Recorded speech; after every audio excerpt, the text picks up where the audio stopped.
Okay, so I want to kind of give you guys a visualization of what I believe a world that is partially ran by crypto would really look like and why I believe it's partly necessary. So, right now, the world that we live in, it has a lot of businesses that are controlling a lot of the day-to-day things in our lives, such as Google being the broker of all information that we see, right?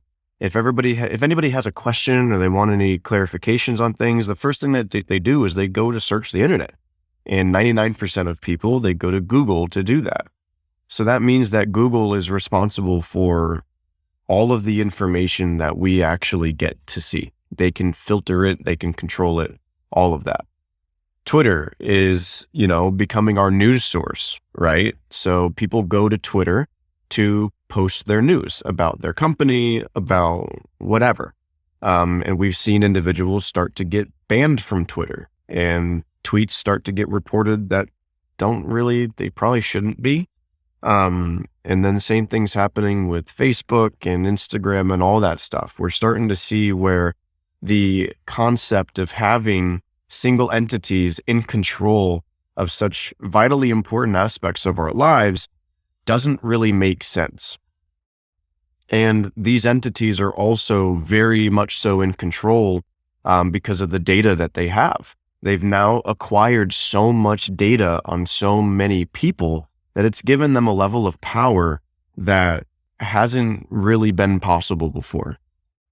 And the only way to move away from that is to move from a world that is highly centralized, meaning centralized by all of these companies being centralized and holding our data and us not knowing what they're doing with the data, right?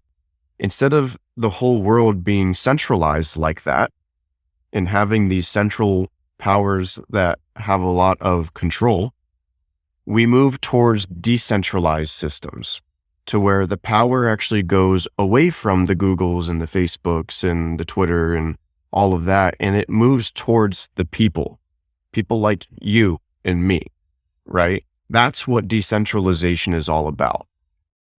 And it starts with the monetary system. So if we look at the US dollar, we look at the yen, we look at the euro, oh gosh, how do I even draw that thing? There we go. British people, you can yell at me if you don't like that. We look at all of these currencies here, and these are all centralized currencies, right? They're all created by a government. And that means that the value of these currencies are controlled by the actions that these governments take, right? So if they choose to go to war, then they're going to print more money to cover the costs of those wars, meaning that the people that work so hard to make money end up being the ones that lose in this situation. The government doesn't lose if they print more money, the people do, right? Because they can just keep printing money. But if the people start to lose, then the government loses too, right? So I guess they do technically lose as well. So that's the first point of centralization, right? So if we were to build it like a house or just like Lego blocks, the foundation is fiat money. And then we have companies like Apple, and we have like Amazon, Facebook, right? We have all these different companies that pop up that are like built on that foundation of that money right there, because people go to purchase stocks for these companies with this money. So we have our finances at its base level are dictated and by the United States government or the British government or wherever you're at in the world. Are the value of our currency that we work hard to get is totally at the stake of whatever they choose to do, right?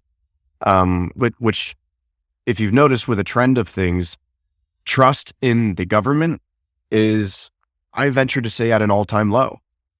Trust in these companies, I'd venture to say, are at an all-time low. People are worried if their Amazon Alexas are listening to them. People are worried if their iPhones are listening to them all the time. They don't know what's happening with their data that Facebook has of them.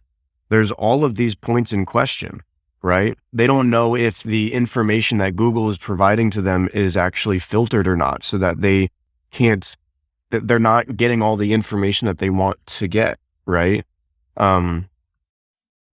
Here, I actually have an example for Google, and I, I'm hoping this doesn't step on any toes, but I'm just going to do it anyways because I think it's a good point to make. And, well, here we go. But if you go into Google and you search, can men be pregnant? The first thing that comes up, it says yes. It doesn't, so like if a little boy or a little girl is trying to understand life, and the first thing that they do is they go to Google and they search, can men get pregnant? It says, yes, it's possible for men to become pregnant and give birth to children of their own. And then it says your reproductive organs and hormones may change, blah, blah, blah, blah, blah. And that's,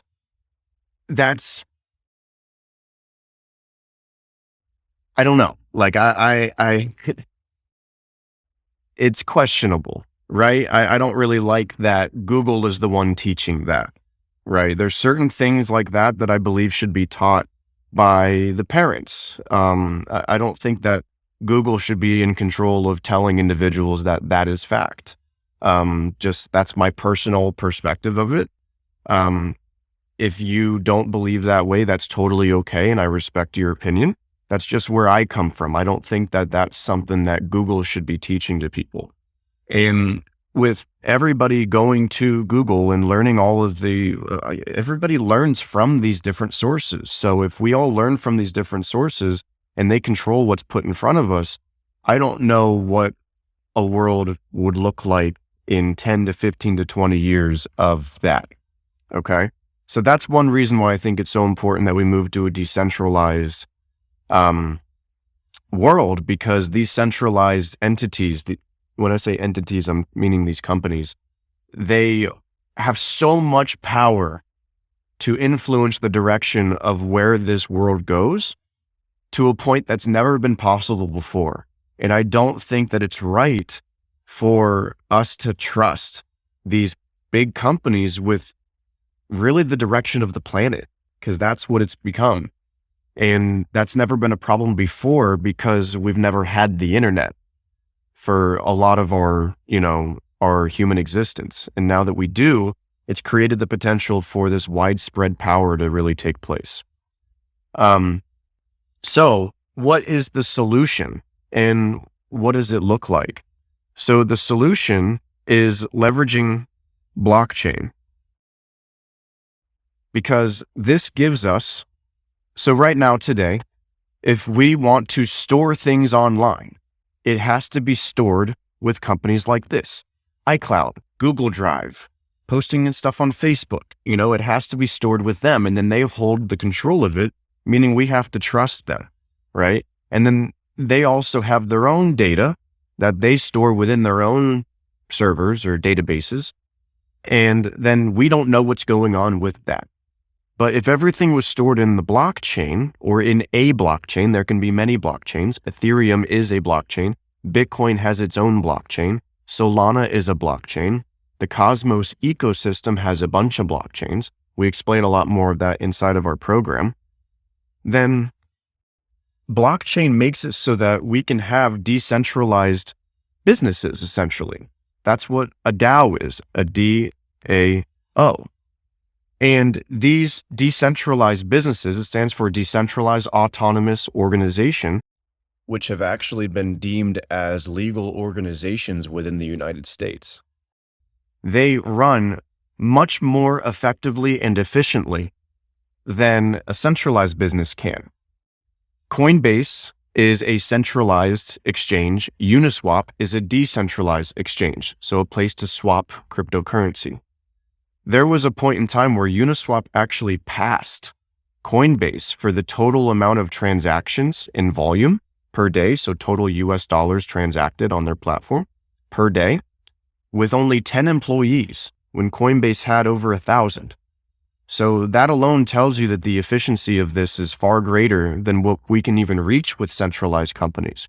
And that can also beg the question of what happens if we switch to that? Then we lose a bunch of jobs. But that's not it, because it's a DAO. So the way it works is there's 10 people executing on the decisions of everybody else that choose to become a part of the process by owning something called a governance token, which would almost be like owning stock in Uniswap, except you actually get say in the direction that the company goes. And then the 10 people that are in the DAO, they don't choose. They execute on the decisions of the people like you and me. And these companies that are decentralized, they need us. And it gives us an opportunity to make money off of what these decentralized autonomous organizations put into place as solutions that are decentralized solutions from the current solutions that are being provided by centralized businesses like Coinbase, right? We have Uniswap.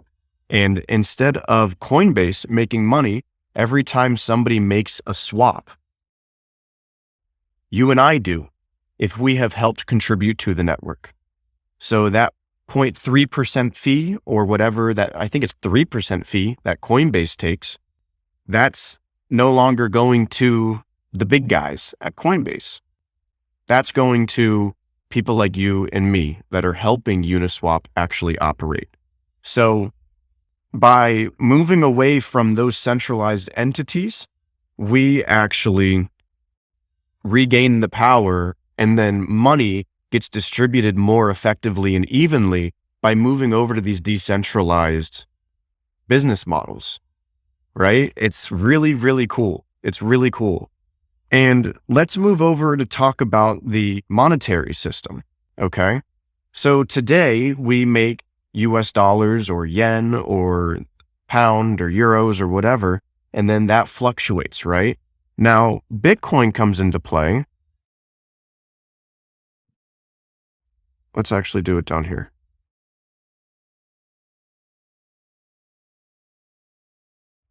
Bitcoin comes into play, and Bitcoin is now that new foundation, right? Instead of up here, how we have fiat money as the foundation, now we have Bitcoin as the foundation. And we trust Bitcoin because of how it was created, and it's trustless, meaning we don't need trust. We know what the future of Bitcoin is like in 50 to 100 to 1,000 to 20,000 years. We don't know what the future of US dollars is like, right? Right now, it doesn't look so hot, but we know that there can only ever be 21 million Bitcoin in existence. And if you want to put into question, well, that's not tangible, right? Our lives are moving into being a lot of intangible aspects. And this is actually the direction that technology has to go, because if we don't move past tangible aspects and towards intangible aspects, then the creativity of our technology is limited to the tangible world. But if we move towards more intangible aspects of things, then the confines of what's possible start to become mitigated. And that's why we have this move towards a more digital world, because we've reached a point of advancement in our society where the main thing that's holding back innovation is the physics and reality of the current world that we live in, right? We have the metaverse coming out, multiple metaverses, which is a whole other thing that we talk about in the program. But it doesn't need to be tangible. It just needs to be agreed upon that it is a way to transfer value, because all money is a way to transfer energy from person to person. So it doesn't really matter what that medium of exchange is, as long as everybody collectively agrees that this can be a medium of exchange. And if you look at the total amount of people that are holding Bitcoin and not selling it, it's only going up and to the right. So even when we have these crashes like this, you see that it hasn't changed. It's gone up and to the right. And there's actually less and less Bitcoin in circulation every single year because of us seeing this trend. So all of the data is pointing towards this being a reality. Okay, so if Bitcoin is that baseline currency, right, then we have other currencies such as ETH, such as Atom, and such as, which one do I want to put here? I'll put DOT and DOT. Now, these are infrastructures, kind of like how Apple and Android and Microsoft have become infrastructures for app developers to build on top of them. Ethereum, Cosmos, so Cosmos, Ethereum, Polkadot, right? These have become infrastructures for developers to build decentralized solutions, just like businesses, right, on top of these platforms. So they're building software applications on top of Ethereum. There's a whole bunch of software applications that are being built. They're called decentralized applications. On Atom, there's a whole bunch of decentralized applications being built. On Polkadot, there's a whole bunch of decentralized applications being built. Now, within these decentralized applications, they're called dApps, right? Uniswap is an example of a dApp. So you guys can visualize it. This is what Uniswap looks like, right? So this is where I can choose ETH for another token, and I can actually swap, and it'll get me the best price, and then I can make a swap right there. Okay, so just so you guys can visualize that for the sake of this video. So Bitcoin is the baseline decentralized currency. And that's important because of what I talked about with the control of us knowing where that currency is going to be in 10 to 15 to 20 years, right? So then there's these decentralized infrastructures here that are helping us with creating this decentralized world, okay? So then in these decentralized applications, they all need a way for us to have a system of checks and balances, for us to be able to utilize the platform, for them to be able to have a way to build up, what's the best way to say this? They all need a way so all of these decentralized applications, they have their own version of stock, right? Except it doesn't translate into equity in the business. It's actually crypto. And that crypto is actually used to facilitate actions within these decentralized applications. Okay? So if you want to use Uniswap and you want to be a part of the Uniswap ecosystem and provide input in the direction that the company goes, then you buy their token, Uni. And now that UNI directly translates into you having say in the direction that the company takes. And as the company does better and better and better and better, the value of this token goes up. So unlike having equity in stock, you have equity and say in the direction that the company takes. And the cool thing is that they can actually add more value into this token over time. It's not static. It can change. They can say, cool, yeah, okay. Well, now let's also make it so that the Uni token is used to pay for transaction fees. And now that's another added bonus, right? These cryptocurrency tokens can have any sort of value that we put into them that we want. So it can be value in the sense of transaction fees. It can be value in the sense of getting access to different things. You need to have a certain amount of tokens to be able to have access to XYZ, right? This is also where NFTs come in. right? So there's so many different use cases that these cryptocurrencies can have that provide them with the value to where people would want them, right? They need to build utility into the tokens so that people want those tokens, right? And these decentralized applications can't run off of a fiat system, because if the baseline of these decentralized applications was the fiat system, it would still be controlled by the decisions of the government, meaning that it is left susceptible to the government making various different decisions that can affect the value of those tokens. So a decentralized world that is predominantly ran by cryptocurrency is a world where we know what the value of our money will be in a few years, or we can at least have a way to project. We can't even fully project where the US dollar will be in 5 to 10 years. It's purely speculation.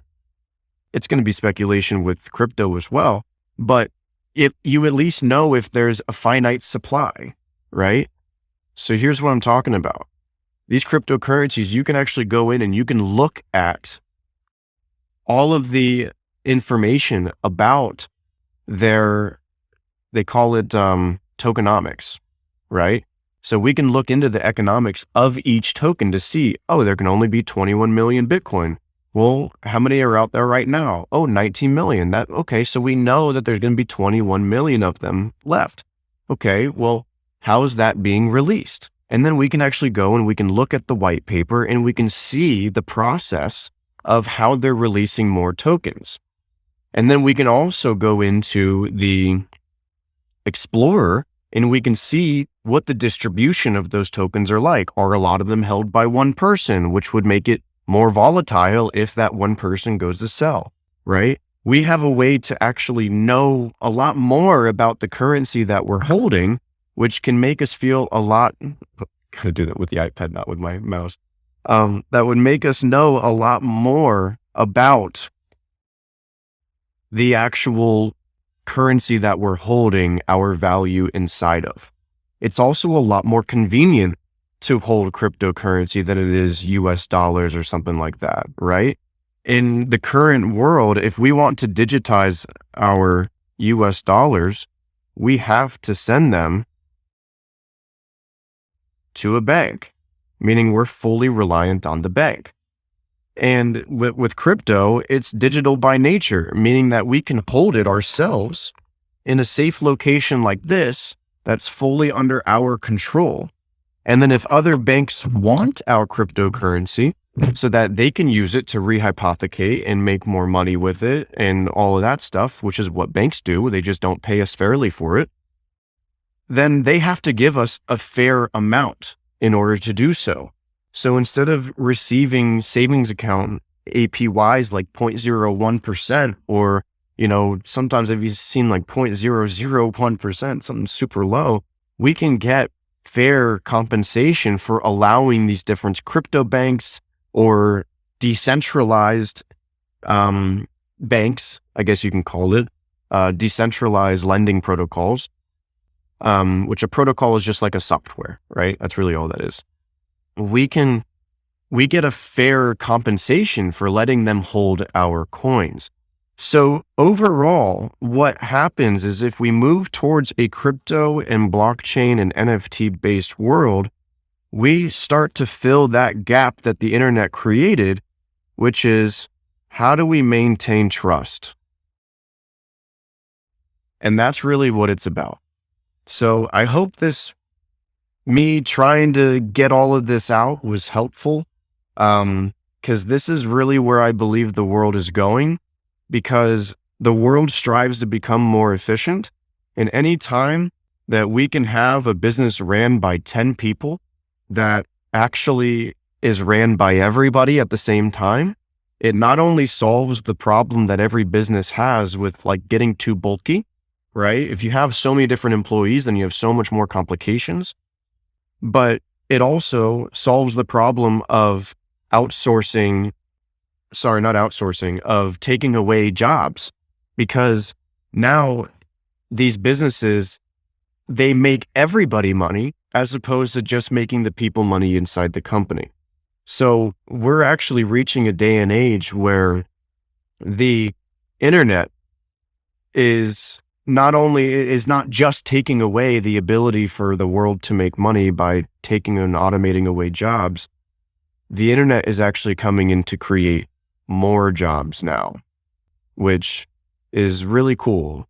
And this also allows third world countries to have an opportunity that they've never had before, such as access to investing in different, cryptocurrency projects, because there's a lot of there's a lot of countries out there that can't even actually invest in Apple, Amazon, or Google, which creates a further gap as far as what's possible for those less fortunate countries out there.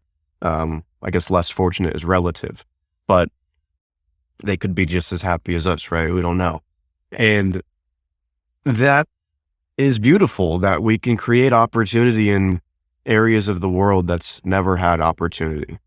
So this is, in my opinion, why cryptocurrency. And if this resonated with you, I'd love to see if we can help you with further understanding how all of this works, because it really comes together and works so seamlessly and beautifully. For being so young and early, of course, there's still hiccups along the way, which is where you guys see the news and the headlines. But all of this is moving towards something so beautiful that we never thought was possible. And we're seeing it become a reality right in front of our eyes.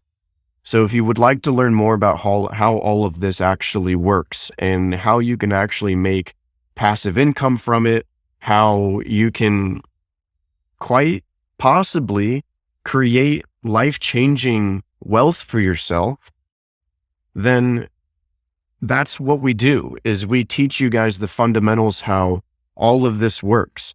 We teach you guys how to stay safe inside of this paradigm shift.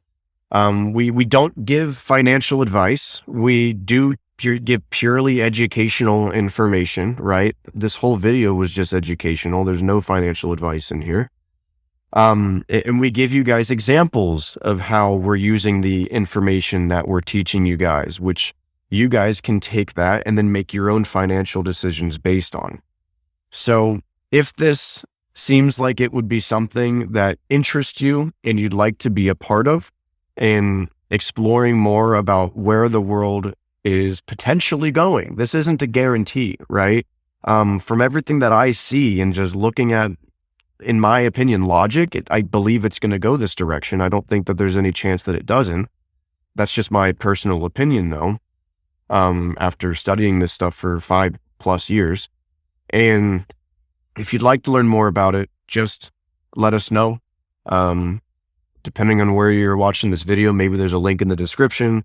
Maybe you've already booked a call with us. I don't know where I'm going to put this video. I just felt the need to make it, to get all of my thoughts and opinions about where the world is going out into one video. So, yeah, join our Discord group. We're Big Crypto. Book a call with us to see if, we're a good fit to work together. And I hope this video was able to plant a seed in you that is at least going to spur you to get more education, if not with us, on your own or with somebody else or something. Because these are the thoughts that have taken me 5 years to really put together to fully understand where these things are going. And I'm really happy that I got to put it all out into one place. So I hope it helped you, and maybe we'll chat soon.